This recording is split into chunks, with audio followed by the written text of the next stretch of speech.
Hey guys, this is a video on the calories in, calories out debate. This is one of those things that the internet has made into an us versus them thing, an A or B, plus or minus, right? Like, does it work or doesn't it? What I want from this video is to give you the full picture. My objective is that when you come out of this video, you know how to understand the debate, understand the theory and the science behind it a little bit, and know how to apply it in your life. So that when somebody comes and tells you and talks to you about calories or not, and quality of food versus quantity of food, you're equipped and you know how to respond, and you also know how to act and behave in your life, in your nutritional life, right? And how to use this knowledge to your advantage. So that's the objective. It's an ambitious objective. I think we'll get it done. So let's get right into the thing. Everything.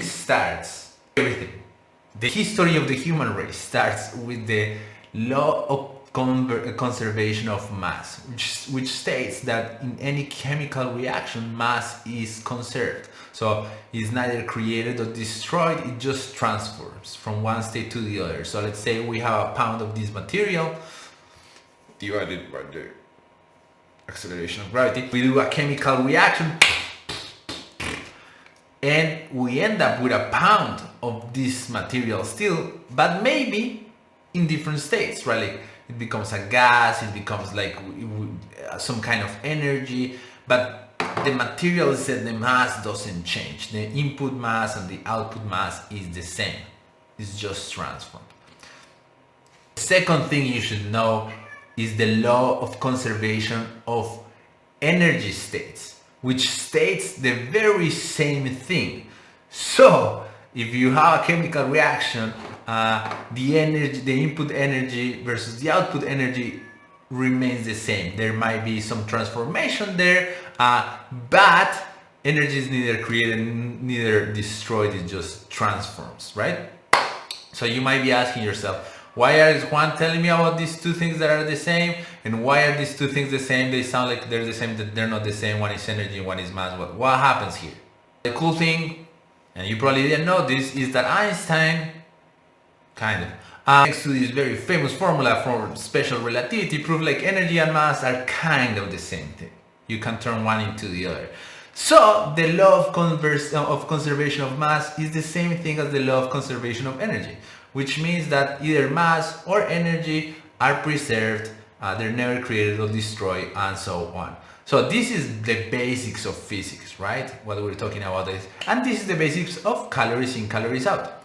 What does this mean in plain terms? And don't worry, I'll take it to food in a second. In box terms, this means that if you have a box like this one, and there comes this little cute dog called Augie and puts 3 pounds on the box, and then comes this awful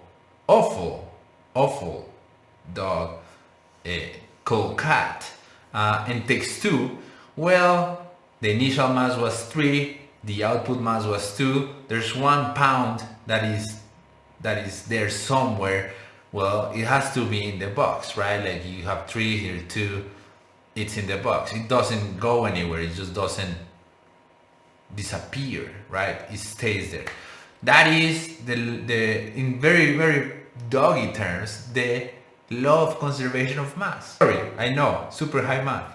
Let's talk about it in food terms. In food terms is the following. Let's say we have Mario, who is not an Italian chef, is a Colombian chef. And just because he's making a pizza doesn't mean he's Italian. And just because his name is Mario doesn't mean he's Italian. Racist people. Okay, so let's say that Mario eats 1 pound of pizza, right? And that's a lot of pizza. But that's all he eats in a day. Nothing else. That's what he puts in his body. No water, no liquids, no nothing. Just 1 pound of pizza. Let's say we measure his weight. So now once the pizza is in, the weight of Mario has gone from whatever he was weighing before plus 1 pound, right? Like that's it. And then we measure how much did he poo, right? Like we weighed his poo and we measure how much did he pee. Hold on, this is gonna get nasty. And then we measure the farts, like how much the gas of his farts weigh. That's hard to measure, but we can. It doesn't matter. And then we measure the speed that comes out of his mouth, and then we measure the tears and sweat that he, like expelled when he was eating that pizza. That was hard work. It's a fucking pound of pizza. And then we measure the nails that he cut and he threw to the garbage. And then we measure the boogers that came out of his nose when he was trimming his stash, which he also trimmed. So we measure all the hair that he lost, and we weigh on that thing, and then we measure the blood. There's more tears. Okay, we measure more tears. He cried again because he was watching Netflix and he got very sad. Then we measure the blood that this stupid mosquito beat from him and took it out. And we measure all that thing, and on top of that, because there's a Smarty Pants follower that says like, yeah, you have to measure also the energy that he expelled by just living and moving, right? Like we measure and weigh, and like that energy, because thanks to Einstein, we can measure it as mass, how much does it weigh, right? Like, so now we measure, right? Like we have weighed all the outputs, and we have measured the inputs, and so we say like we put a pound in, and he pooped and peed and all that thing, half a pound. So if he pooped half a pound, and like plus all the other things, and he ate 1 pound, well, the remaining pound didn't go anywhere. It stayed with him, and so naturally it went into his nose, and he grew curly hair all of a sudden. Anyhow, he is heavier by half a pound. That is the law of conservation of mass, right? You put one pound, you measure everything that comes out, and where did the difference go? It didn't go anywhere. It stayed inside Mario. So he gained pound. On the other hand, if we realize that like all the things here, all the nasty things that he pooped weigh more than the pound of pizza, then Mario becomes this emotionally unavailable slim dude that doesn't even have a smile, right? And so he lost weight. That is, in food terms, the law of conservation of mass, which people call calories in, calories out. What happens is, it's very evident when you're like talking weight. If you put more weight, if you put weight in and less weight come out, that weight stays with you and you're like, I gain weight. But some Smarty Pants said like, remember the Smarty Pants that said like the thing about the energy there on the outputs? The same Smarty Pants said like, okay, well, it's hard to measure if you're measuring like the weight of that pizza and the outputs as energy. Like that's confusing. So why don't we measure both sides of energy? And we can do that because as at the end we know that energy and mass are kind of the same thing. So we end up, instead of saying, like if you want to gain weight, poundage in and poundage out have to be different, and you have to be putting less poundage that you're getting out, of course. We end up saying like, let's talk about calories. Just because there are some processes that don't turn into poop, but they turn into movement or heat or sound, right? Like into forms of energy. And so that's why we ended up with the calories in, calories out, instead of pounds in, pounds out. That is, in food terms, the law of conservation of mass, which people call calories in, calories out. And is that if you put an input and you put an output, whatever difference, either stay in the body or left the body, and that's it. It's very simple, right? Like, if you're a person losing weight and somebody tells you like what you need to lose weight is to make sure that you eat less than you poop, you will be like, yeah, thank you, that's awesome, and also evident. And the calories in, calories out law is evident, absolutely. And is not just the principle of thermodynamics that like most people will say, is the law of conservation of mass and energy, which is like at the base of physics, right? And so it's very, very evidently true, is what I'm saying. So if you look at the box example, that's all that is saying. And when people say that calories in, calories out don't work, they're not. This is not the case. They mean something else, or they might be not. I don't know. There's people that believe that the earth is flat. Problem is not the truth or the validity of calories of the equation. The problem is what we do with that. The problem is always how humans behave. And how humans behave is the following. They say like, duh, this is obvious. So if I need to lose weight, I need to eat little, move more, poop more, sweat more, trim my stash, get bitten by a lot of mosquitoes and drink a lot of mucilix so I get a lot of boogers out. And that is it. Duh, simple. I take the inputs, keep the input very low, increase the outputs, boom. What's the problem? What is wrong with that? A bit everything. That duh, there's a lot of assumptions. There's assumptions like the inputs and the outputs are independent. Their assumptions that all inputs are processed equals, and their assumption that calories are measuring all the same thing. So there's all these assumptions behind it, behind that duh, that I want to explain because that's where the problem is come. It's always in those assumptions. So let's go through them. First example, let's say Mario eats 100 calories of steak versus Mario eats 100 calories of Coca-Cola, right? So what happens?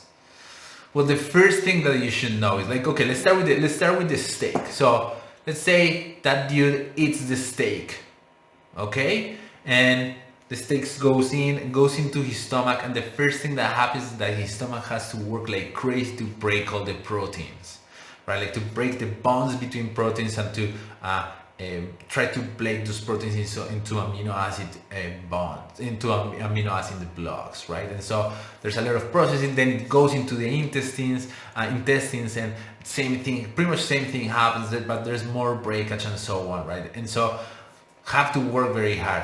And all that process of like breaking that has an energetic cost. So of the 100 calories that I put in, I am having to spend 20 calories just in processing. So the net that is actually coming in for this piece of steak is 80. And that is an optimistic approximation. Usually it would be more like 70. But anyhow, so there's a cost of processing that meat. And so how many calories does Mario really get? Only 80. The Coke is gonna go right into the stomach, and the stomach is like, this is sugar, man, I don't have to do anything with this. This is almost already like done.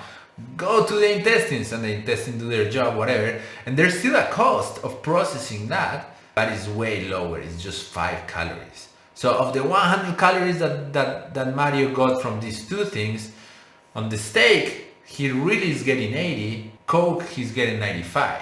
Same input, but the input determine an output here, right? And so inputs and outputs are not independent. I cannot treat them as independent things, right? So that's the first thing.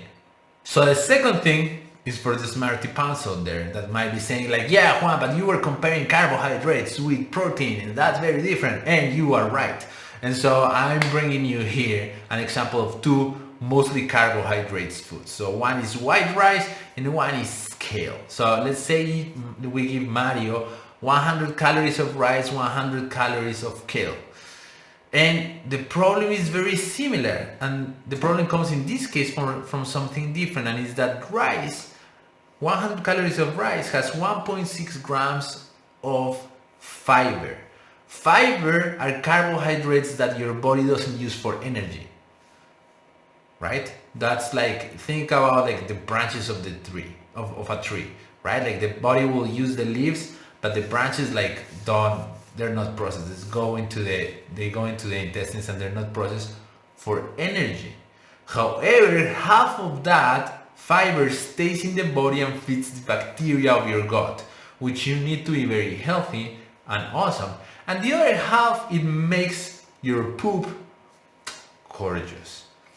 And so from the 100 grams of rice, 100 calories of rice, 1.6 grams were fiber, 0.8 stayed inside Mario feeding his bacteria, his gut bacteria, and 0.8 became poop, out.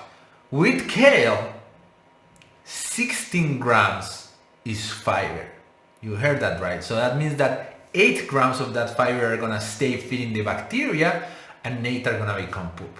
So again, the inputs and the inputs determine the outputs, right? And one thing that you could say that you have to be careful is like a lot of people will like consider that fiber, because it's not metabolized into calories, is not having an effect on your body weight, but it does, because half of it actually stays in your body. It doesn't turn into energy, but it stays in your body. So it means it's inside your body. So it means it weighs. In this case, in the case of kale, it will be 8 grams. Not much, but you know, it stays there. In this example, you have 2 carbs, same caloric content, different outputs, right? Like, so it's not just the type of macronutrient that determines the outputs. There's a lot more there. There's the amount of fiber involved, the amount of minerals, and so on. So as you can see, the complexity starts growing, right? Like, it's not just inputs versus outputs. But let me complicate things a little bit more.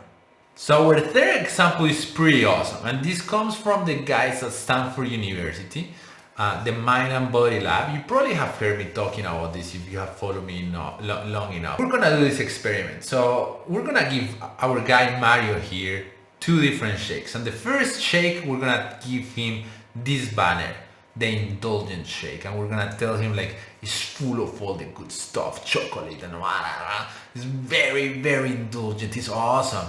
And then another day, and we're gonna measure what happened. And then another day, we're gonna give him this healthy shake, this green shake.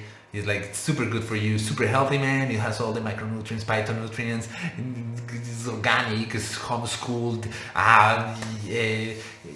believes in science, it listens to indie rock on Spotify. Yes, it's amazing. Reads David Foster Wallace and fucking Robert Musil. It's just amazing. It just made you smarter. But it's super healthy, right? Again, it's super green. We gave Mario these two shakes, and we measure what happens. But we don't tell Mario what's the calorie content. What will happen, what we'll do without him knowing, is that they're actually the same shake. We're just changing the color and the marketing. We're gonna give him the same exact shake. 100 calories, same ingredients, just change the color, the packaging. And we measure what happens. And what these people in Stanford University discover is that Mario will produce on average 3 times the amount of ghrelin when drinking the indulgent shake than when drinking the healthy shake. So just the anticipation that you're gonna eat something very caloric makes you, like, just that the fact that you think that makes your body have a different hormonal reaction.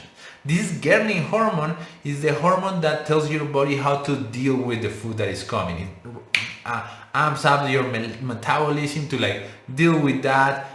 It's like, okay, dude, we just eat so much. We're gonna have to like bring insulin. We're gonna have to deal with this, and that has an effect, right? Like, the faster your metabolism does that, if your muscles are full of sugar, then the sugar that is in the bloodstream, your body like, oh fuck, okay, we need to turn that into fat fast. We don't like sugar in the bloodstream, and so on. In the other case, in the healthy case, it's more like chill. It's like, okay, man, it's alright. Like, give you time to process this, take your time, whatever. And so this is a case in which the inputs have not an effect on the outputs, but what you think of the inputs have an effect of the outputs, right? Like, so yet one more example in which you cannot control the 2 sides of the equation, of the calories in, calories out equation independently. So that complicates things. And my last example, and this one is the most problematic, is the adrenal fatigue example.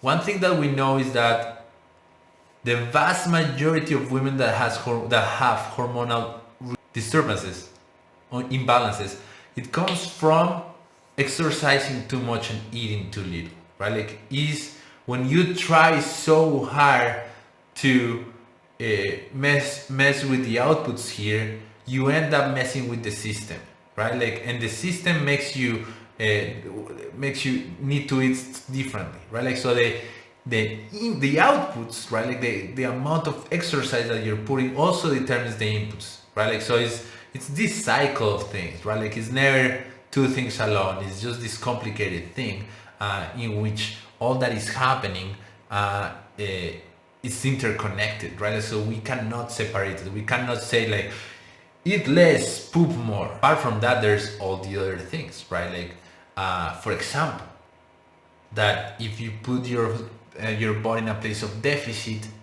your body has a mechanism to deal with a caloric deficit that is brilliant, that is to save fat. Think about it. Like if you are always hungry, your body like, oh man, we have to save energy, otherwise how are we gonna survive? Destroy muscle, accumulate fat. So that's why a lot of people that goes into like super intense exercise with low caloric input ends up gaining weight, mostly in the form of fat around the belly, right? And so just that's just one example, but there's so many things going on that in the calories in, calories out debate excuse me, that in the calories in, calories out debate gets lost, right? Now, important disclaimer: at no point of this discussion the equation or the law of conservation of mass or energy is not true. At no point. It is always true. It just means that we cannot separate things. It just means that we cannot look at inputs and outputs independently from each other, because in between there is this machine that is a psychosocial biological machine called Mario that determines how the inputs relate to the outputs, right? And so that is the whole thing. That's the whole point, and that's the main problem of the debate, is that like there's a lot of true in both polar like both polar positions, but also there's a lot of ignorance and there's not understanding that there's a lot of things we have no idea. I mean, most of these we have no clue of what's going on. I'll be honest with you, we don't really understand very well how girdling, the hormone that I was telling you about the nerds in Stanford, works. We know how it does more or less, but very little, right? Like, so there's a lot of ignorance there, and there's a lot of misinformation too, right? Okay, but let's go and talk about how to do this. How is this useful to you? And let's land it, right? Like, so I told you we were gonna start very simple, gonna complicate things, and now we wanna see how to land this, how to make it work for you. So let's start with what we know. What we know is the energetic cost. Remember the toll from the meat versus the Coke. The energetic cost of eating whole foods is a lot higher than that of eating processed foods, right? Like, so if you're mostly eating whole foods, that means that like less calories are gonna come in, and that means that you're probably gonna need to eat more. So if you're a person that passed from eating Pop-Tarts and cereal and pizza, you pass to eating whole foods, if you're eating more or less, like the same amounts as guided by your by calories or by your feeling of satiation of how much, you're gonna end up putting less calories, just because the cost of processing that is so much higher that like there's already a deficit there. So that's one part. One thing that we know for sure that is important is that non-processed foods have a lot more nutrients, and one of the parts of the equation here is that the food itself is not just its caloric content, it's the nutrients that it brings. And so remember that Mario has to be a healthy human being so that like the processes are good, so it needs nutrients. Not having nutrients is not a good thing, so you cannot disregard quality. You have to look at it just because your body needs that to function properly. Point, and this one is important, nutrient labels are a lot more accurate for processed foods. So the more processed your food is, the more accurate the nutrition facts label is going to be. That is super interesting, and people might be counterintuitive, but like if a bag of Pringles says 100 calories, that is most likely right. Those 100 calories are gonna go in your body.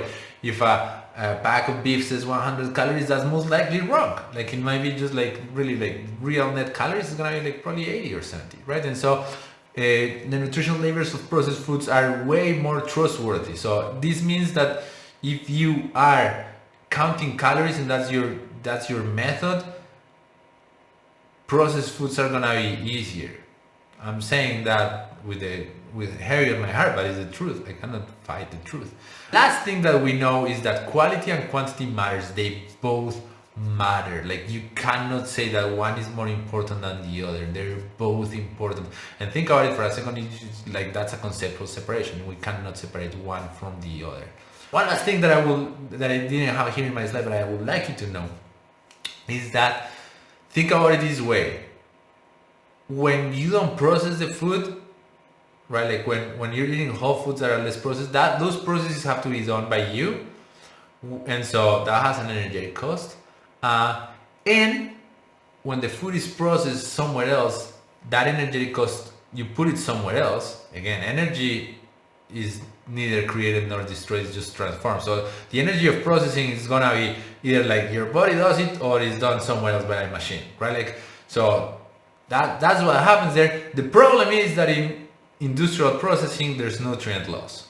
It's kind of that simple too. Anyhow, so that's what we know. So let me tell you how to use counting calories, because it can be a very useful tool. So the first thing is that before you start using calorie counting as a method for you, you have to make sure that you have and this applies to everybody following this, you have to make sure that your nutritional needs are met, not just in caloric terms, in terms of balance of macronutrients and micronutrients, right? Like, so before you count calories, is more like you should be like focused on like whether you want to gain weight or lose weight or whatever it is. You should be focusing on like, what does my body need to thrive right now? Am I eating enough protein? Am I eating enough vegetables? Am I eating enough carbohydrates? Am I eating enough fats? And how the quality of that first, because once your body is functioning properly, then we can start optimizing your weight, right? And so that's the first thing. But then let's say you're there and now you're gonna count calories. What do? You create a consistent baseline. So that means you're gonna be eating mostly the same kinds of foods pretty regularly. Why do we need that? Because there's a lot of variance between types of foods, right? Like, so, like apples can say 80 grams of calorie if it's 80 calories if it's this a Fuji versus like another one. And so what we need is, because there's so much, the inputs determines the outputs, we want to create a set of inputs that we kind of manage. And so you're gonna eat pretty much the same kinds of foods all the time. You're gonna become a little bit of a machine there. And I want you to keep doing that for at least 3 months when you're eating pretty much the same things all the time.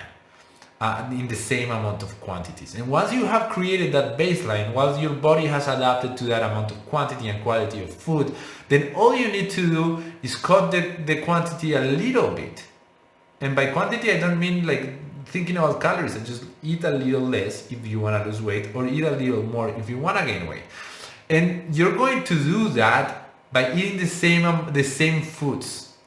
That is fundamental. So even if you wanted to do this with like processed foods, you totally can. That actually will be the easiest case. Just make sure that your nutritional needs are met, and quality is not gonna be that high, but like you can be smart and take multivitamins and so on, right?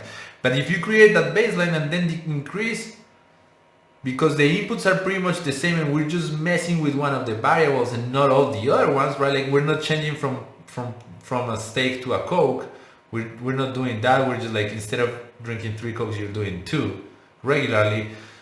The psycho-social machine here, Mario, reacts in a different way, right? And so if you're gonna count calories, you need to create a consistent baseline, and you need to do a change that is consistent. And the problem is that you're gonna have to stay there.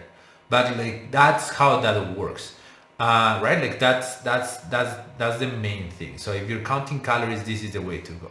How to use the calories in, calories out concept without counting calories, and you can, right? First, the base should be the same, right? Like the base of what I was saying before is what matters. Like you want to be covering all your bases. But the second is you're gonna focus on nutrient dense, high quality non-processed foods. The more you can do that, the better. Why? Because the energetic cost of processing that is so hard. You're gonna only eat when you're hungry and not nowhere else, right? And you're gonna stop before fullness or after fullness, depending on your goals.